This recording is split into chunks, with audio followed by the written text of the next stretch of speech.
when I traveled around the world and I would see that the real masters, the real healers who created miraculous shit that I could not explain, that we documented, quantum physicists and doctors scratching their head, they were as real as fuck. I mean, whether it was the Chinese, the Qigong master, I mean, he was 4 foot tall, he was world famous, he'd light fire in the palm of his hand, he'd do incredible things. But we got drunk in China every day at lunchtime. We got drunk, he had a 20-minute nap, and then he'd get up and work for the next 20 hours. It's the shaking master who had to watch his Indonesian soap operas for 2 hours a day. You could not talk to him. And he'd come out watching those soap operas and heal people and do incredible shit. But his soap operas were his thing. It reminds me of a very famous film starring some superstars about a particular healer. And I remember traveling to this paradise to visit my girlfriend. And the first day I saw her, she said, I'm really worried. I said, what's up? She said, I've got 14 lumps in my breasts. In the last couple of days, they just keep on growing. I'm freaking out. I want to get back to Australia as quickly as possible and have medical attention. So let's just sit with it for a minute. Let's just tune into it and see what serves the highest good. So we tuned into it. And I said, I don't know where I'm getting this from, but I keep thinking of this film, this healer. I know she's actually in this town. Would you be up to going and seeing her? She said, would you know where she is? I said, no. But I do know she's kind of near the post office. She's like, what? I said, humour me. We've got to eat anyway. Let's go and get a bite to eat.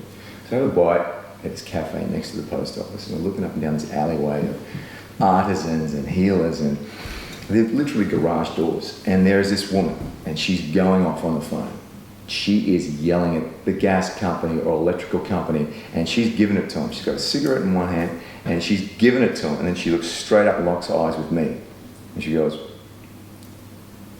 and I'm like, that's her. And my girlfriend's like, what the fuck are you talking about? I said, I guarantee you that's her. She said, I said, humour me. We're going down. She says, you're on the table to my girlfriend. She gets on the table.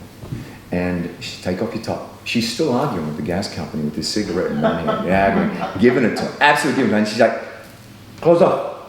Table. Right out in the open on this doorway, this garage door, out into the street. She's got her lying there with her top off, down to her underwear. And she takes out this knife while she's still on the phone. She takes out this blunt blade and she starts digging into my girlfriend's breasts.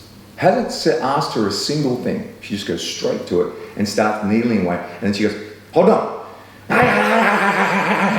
I do not speak that language, but she gave it to him. And then the translator said, she's having trouble with the gas and electricity. While she's still doing this thing. The cigarette's still burning over there, and she's giving it to her, and she's sticking this in, and my girlfriend's looking at me, tears rolling down her face. She's like, what the fuck? I said, just go with it, honey, just go, just let go. And she's sitting there, and then the healer looks at me and goes, take clothes off. I'm like, mate, no, it's her with the, no, you take clothes off. And before I know it, I've got 2 assistants on me, and they're taking my clothes off in the middle of the street. They stripped me down to nothing. And they've got these vines, and they're scratching up and down my body with these vines.